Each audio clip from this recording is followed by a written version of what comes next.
as you've already read, is not a pure language. I don't think there really are any pure languages in the world, but English is definitely not a pure language. English, in fact, has borrowed from over 350 languages in its history. So it's a variety of many languages. Some people say it's like a dog, a mongrel dog, a dog that's been made up of many different dogs. The English language is like that.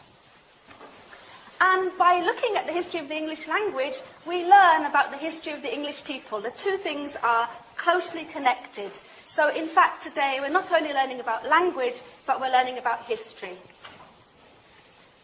And the fact that English has borrowed words from over 350 languages has been viewed differently throughout history. So, for example, in Shakespeare's time, people were very angry about words which were not, they thought, original English words, words which came from other languages. They didn't like them.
Look, I'm going to talk today really mostly about what I do as a curator here at the National Museum, but I want to try and draw some kind of generalities from that in terms of how there's a series of curatorial practices, if you like, tools and techniques and methods that I think could be of interest to your students and of interest to you in developing extension history courses.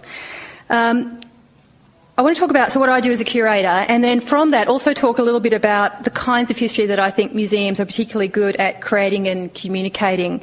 I think this is something I'd really like to discuss because I think it's not necessarily very well understood that museums, as Dave insisted by putting up my quote at the beginning of in his slide, is that I think museums create a very particular kind of history. It's not the kind of history that gets created in books or indeed in films or in compositions. It's a very particular kind of history that grows out of the fact that museums are centrally interested and defined by their collections.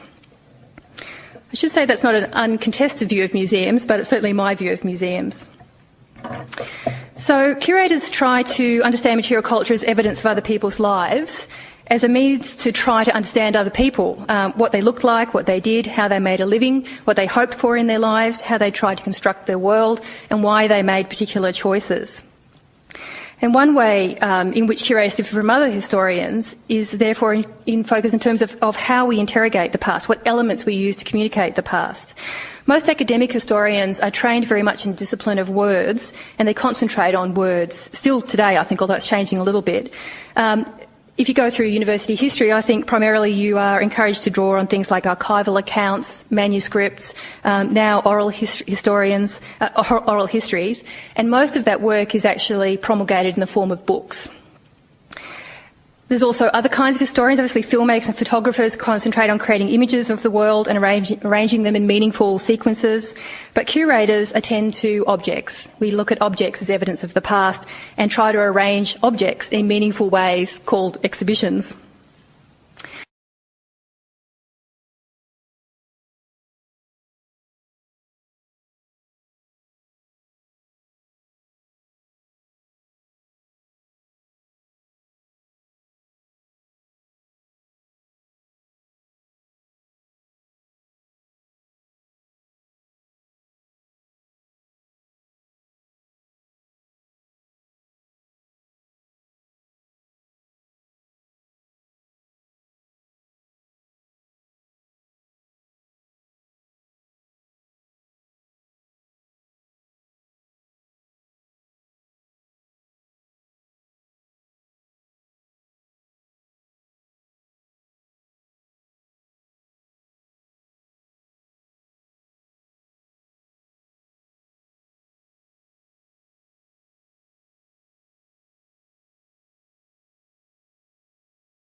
Readjusting to life in your own country after living abroad for some time is a little like recovering from jet lag after a long flight across several time zones. It takes time. And research indicates that after 9 years of living in a foreign country, you never really do readjust. Of course, things have changed. Governments have come and gone. What you knew as countryside has become a suburb.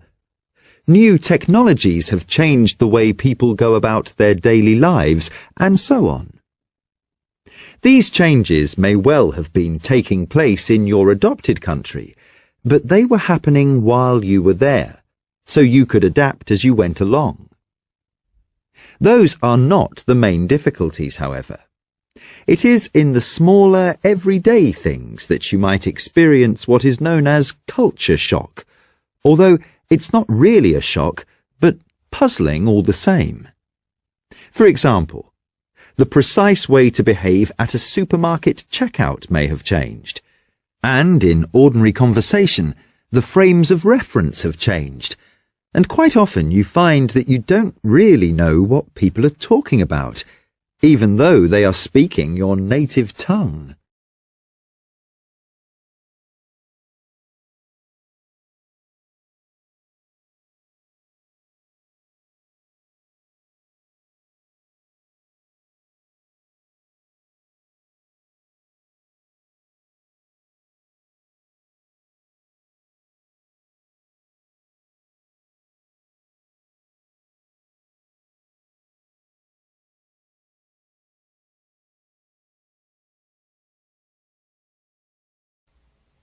Hey, Jeff, have you been to the new library yet?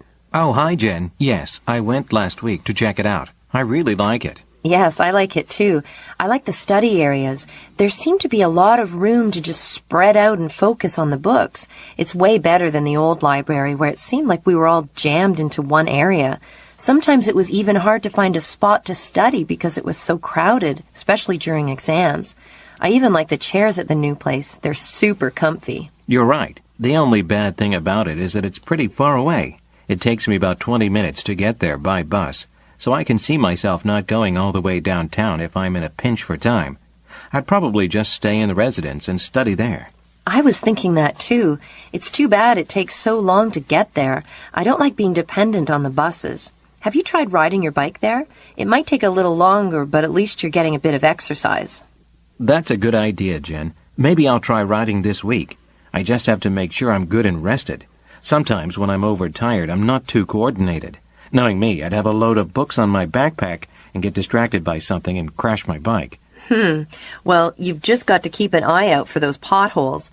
Oh, wow, look at the time. I've got to get to my next class. I'll see you around, Jeff. Good talking to you, Jen. I'll be seeing you.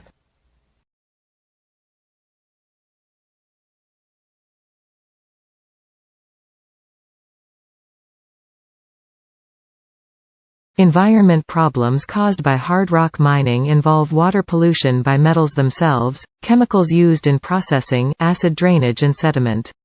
Metals and metal-like elements in the ore are toxic and prone to cause trouble by ending up in nearby streams and water tables as a result of mining operations.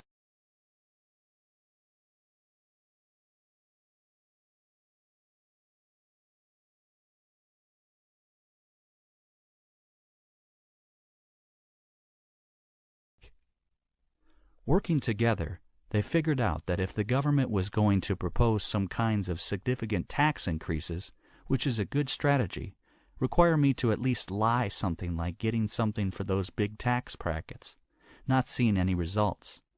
So the result of that was in the package of legislation that included the tax increases. There was some awesome information to have significant expansion of coverage families where they can buy into their private insurance.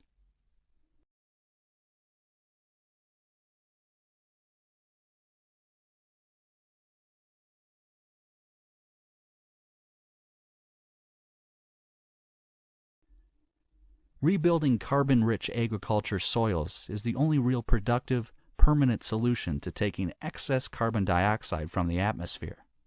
She's frustrated that scientists and politicians don't see the same opportunities she sees.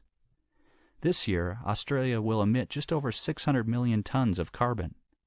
We can sequester 685 million tons of carbon by increasing soil carbon by 0.5% on only 2% of the farms. If we increased it on all of the farms, we could sequester the whole world's emissions of carbon.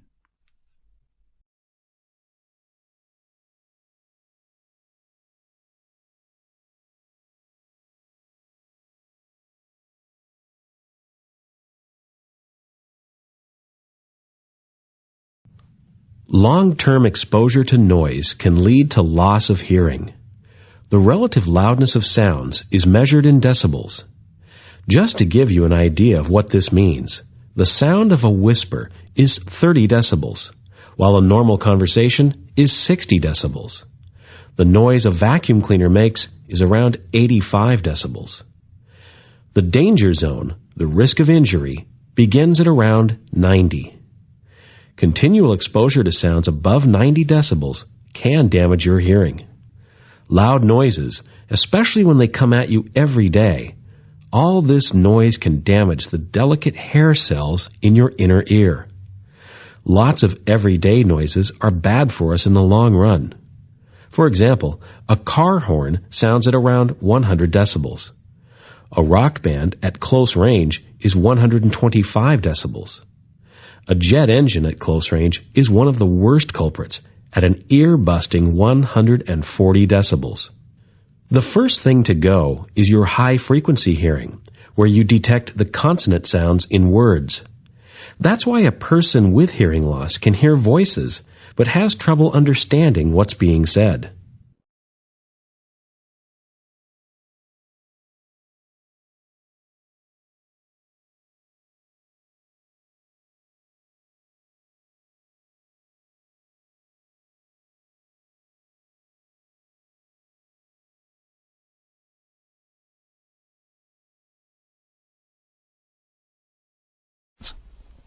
We are going to discuss mitosis. Mitosis is a process of cell division. As a result of cell division, two daughter cells are produced from a single parent cell. The daughter cells are identical to one another and to the original parent cell. Mitosis includes 4 phases called prophase, metaphase, anaphase, and telophase. Let's discuss each phase here. In prophase, each chromosome duplicates to form 2 sister chromatids. In metaphase, the chromosomes line up at the equatorial plate and are held by microtubules and the centromere. In anaphase, the centromeres divide and sister chromatids separate and move toward the matching poles. Finally, in telophase, daughter chromosomes arrive at the poles and the microtubules disappear. The chromatin expands. The cytoplasm divides and the cell membrane pinches inward, producing 2 daughter cells.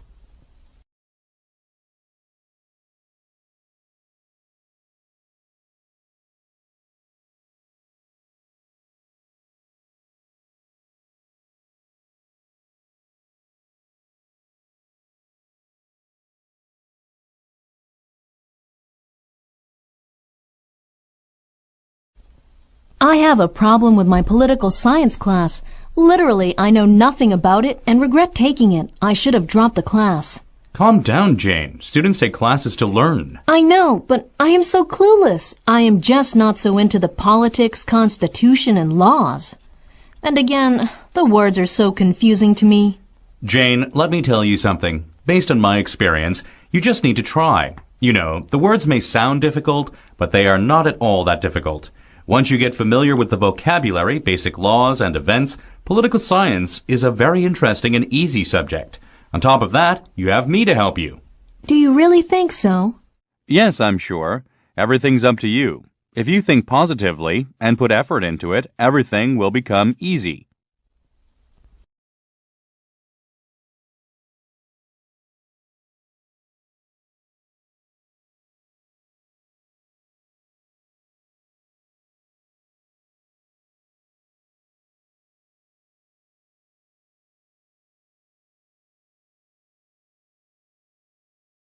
Drums can be divided according to shape.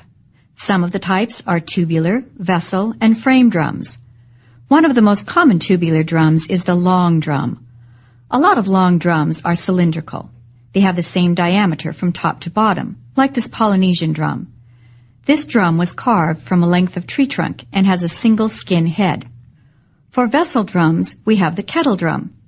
Kettle drums have a single membrane stretched over a pot or vessel body. Vessel drums come in a variety of sizes, from the very large drums of Africa to the very compact and portable drums, like this one from Hawaii.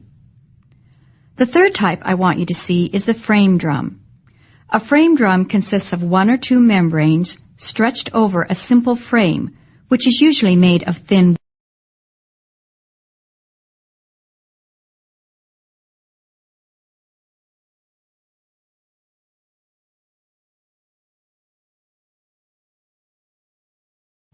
Land animals move easily through air because air does not slow them down. Sea creatures, on the other hand, have to move through water, which is hundreds of times thicker than air. A sea animal has to push itself through water in order to move. Sea animals use many different ways to swim, creep, or glide through water. Fish are able to swim by bending their bodies into waves. They have flattened fins and tails that push against the water like oar blades, converting their body waves into forward movement. The size of a fish's tail contributes to its swimming speed. Small tail fins are found in slow swimmers like the eel. The medium-sized tail of the bass is linked with a medium to fast swimming speed. Long pointed tail lobes like those on the marlin are found only on fast.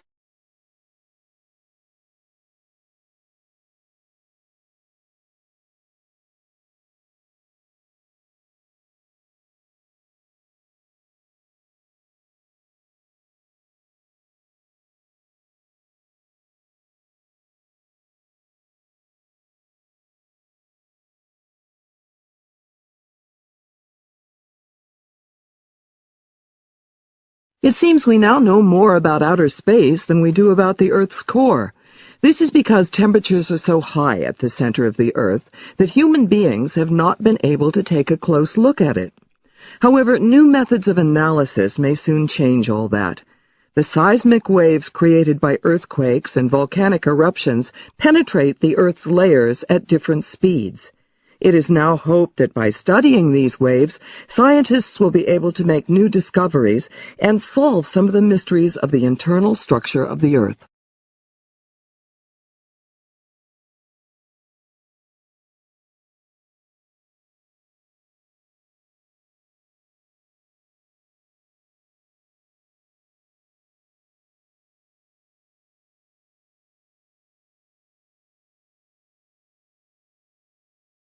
The school canteen sells a large variety of water and food.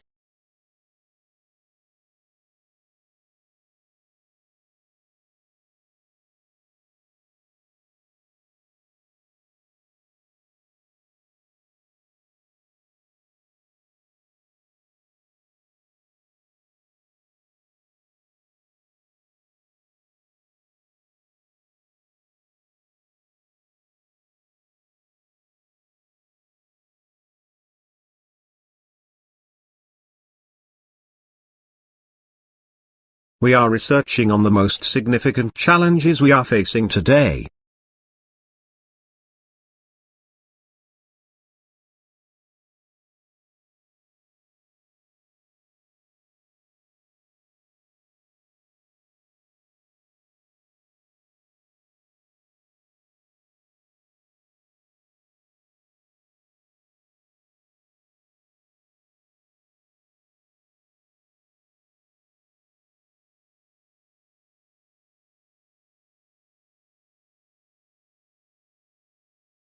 People have been independent by using phones in everyday life.